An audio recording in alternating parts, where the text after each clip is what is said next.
D'identité, dites le nom du média pour lequel vous travaillez et ensuite vous posez vos questions. Mais avant de vous passer la parole, je vais d'abord demander aux deux coachs de tirer les enseignements de cette partie et ensuite on pourra commencer la conférence de presse en elle-même. On commencera avec le coach de Comores, ensuite le coach Sidorf pour l'équipe du Cameroun. Tirer de cette partie perdue par votre équipe. Merci. Tout d'abord, je tiens à féliciter Clarence Sidorf et son équipe. Ils ont fait un très beau match, ils nous ont mis beaucoup d'impact sur cette rencontre.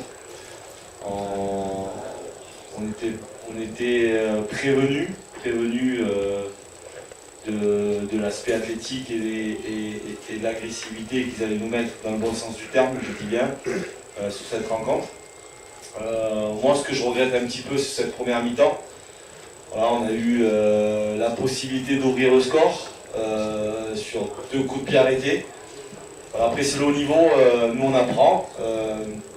On aurait pu ouvrir le score je pense à la 12e ou la 13e minute, c'est ce qui ne s'est pas fait. Après, donc, il y a aussi un effet de jeu qui n'a pas été sifflé par l'arbitre. Il faut que je regarde les images, mais voilà, il y a quand même une faute litigieuse qu'on aurait pu avoir en notre faveur. Voilà, donc deuxième mi-temps, on prend un but assez rapidement sur une phase de transition et après le troisième il est anecdotique, hein, donc on s'est découvert, on a changé notre structure en 4-4-2, ouais, il y a plus d'espace et voilà, donc après deuxième mi-temps logique pour le Cameroun.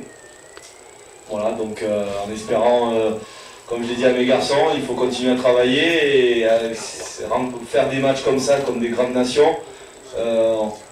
On a tout à prouver et aussi cet aspect aussi médiatisation, ça nous permet aussi d'évoluer dans le bon sens du terme et que les Comores ont de la qualité et que je pense que par la suite, à force de jouer des matchs de ce style et de cette trempe, on pourra dans les années à venir rivaliser avec des grandes nations.